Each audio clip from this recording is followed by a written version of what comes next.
It's a wee bit foggy on the way into work this morning. This time last week I was heading off to see Mark Beaumont in Newport with my friend Dave to hear him talk. Mark Beaumont rode around the world in 78 and a half, or just under 78 and a half days in 2017, broke the world record by a huge margin. And back in 2021 when I did my grand tour, his book Endurance was really the only book I could find that really made any sense as to what I was trying to do. There were lots of training books telling you how to get out and train to do TTs and triathlons and crits and stuff, but really nothing that would tell an amateur rider like me how to ride long distances over 3 weeks. And so it became my Bible, really. It seems hard to imagine anybody beating his record, to be honest. What averaged to be 400 kilometers or 240 miles a day every day for 2.5 months, and the infrastructure and the planning that went into such an event. I had read at the end of last year that Lachlan Morton is going to be attempting it in 2024, and I'll be honest, it's going to take a team and the finance of something like EF Education First to be able to fund something like that. I think Mark Beaumont said it cost in the region of £3 million, and I forget the exact amount of personnel, but it was something like 40 or 50 people involved in the whole thing. Obviously he was pedaling the bike. So finally got the chance to hear somebody who's very inspirational, motivating to me talk last week, and some things stuck in my mind, resonated or motivated in some way or another, and I thought I'd talk about those in this video because bike riding sort of shifted for me in the last 6 months as to what it is, what it can be, and what it can bring me, and all in a very, very positive way. And I think what Mark spoke about in his talk in Newport very much made sense in that regard.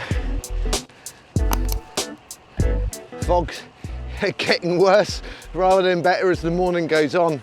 The first thing that struck me when I was reading Beaumont's book, Endurance, and I made tons of notes and put loads of post-it notes on pages to go back to, reread it many times, but one of the first things that I read where I went, aha, yes, yeah, this is absolutely for me, was a comment where he says that an hour's planning is worth more than an hour's training. And I'm probably paraphrasing that comment a little bit, but in essence, if anyone knows anything about Mark's kind of exploits, they are planned so well. And obviously we all get in a position where, we all get in a position where things that are uncontrollable, but it's controlling those controllables. And obviously simple Dave Brailsford stuff, isn't it? And controlling the controllables. And another famous British cyclist, Chris Boardman, said that essentially, good morning, you can't control the things that happen to you, but you can control how you respond to them. Beaumont's planning, his logistics and ability to kind of think through every scenario and plan for it was really inspiring.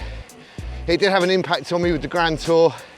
I know it's very, very different riding 2,100 kilometers in 21 days rather than riding around the world in 78 is a big difference, but it did inspire me to think more carefully about how I was going about all the bits, the recons that I did, rode a lot of it, did an awful lot of mapping, learning about weather apps, thinking about my nutrition in a slightly different way and doing some testing, and also down to writing letters to all the people that are riding with me, being very, very clear about what the priority was on the ride for them.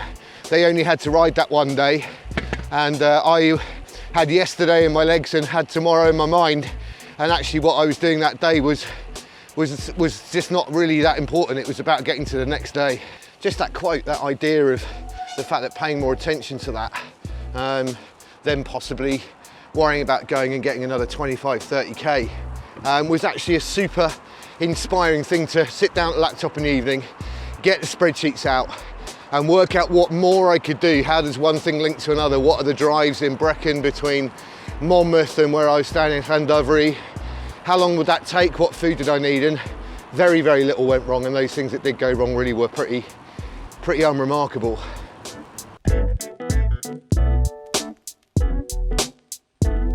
Mark was coming to the end of what I seem to remember was 78 days, 14 hours and 40 minutes. I might be wrong on that. And he was riding alongside his well-known mechanic, and because Mark has such a huge amount of respect for his team, I'll put his name down here because I've forgotten it in a minute, but the mechanic was riding alongside Mark on the spare bike and sort of put his arm on Mark and said, "We're going to make it."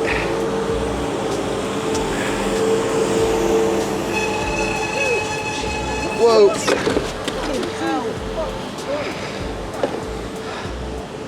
And it was Mark's response to this that really made me smile, because he responded with, "At what point didn't you think we were going to make it?"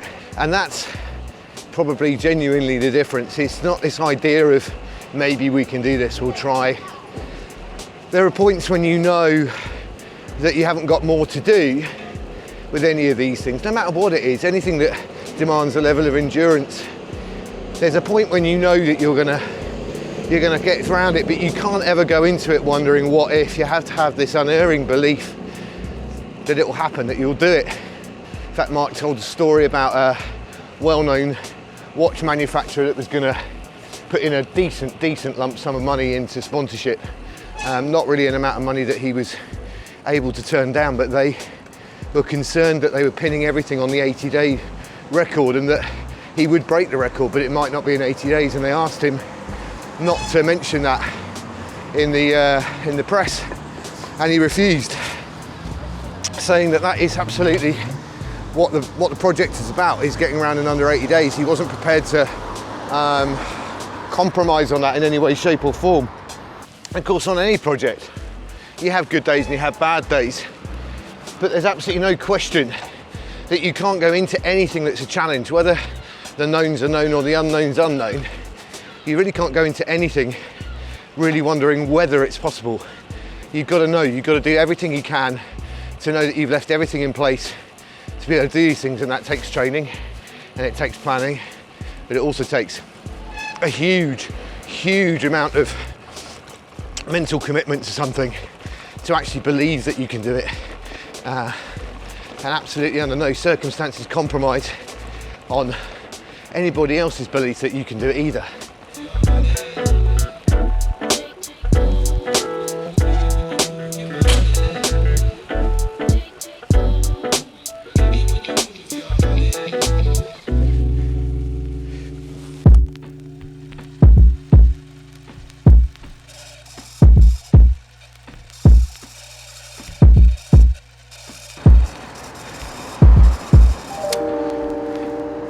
There's something seemingly fitting about heading into the beautiful sunset and the inevitable gloom that goes with it.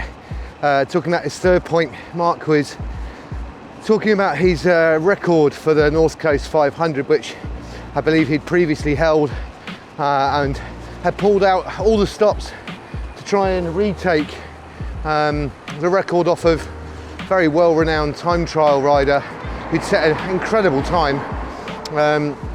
29 hours, I believe, to ride the 500 miles of very steep elevation, but to some extent it's by the by. Essentially, he had done loads of wind tunnel testing, I believe, and gone to a tunnel which I'd never heard of him mentioned before. That's a very long tunnel that he could do testing for suits and things in.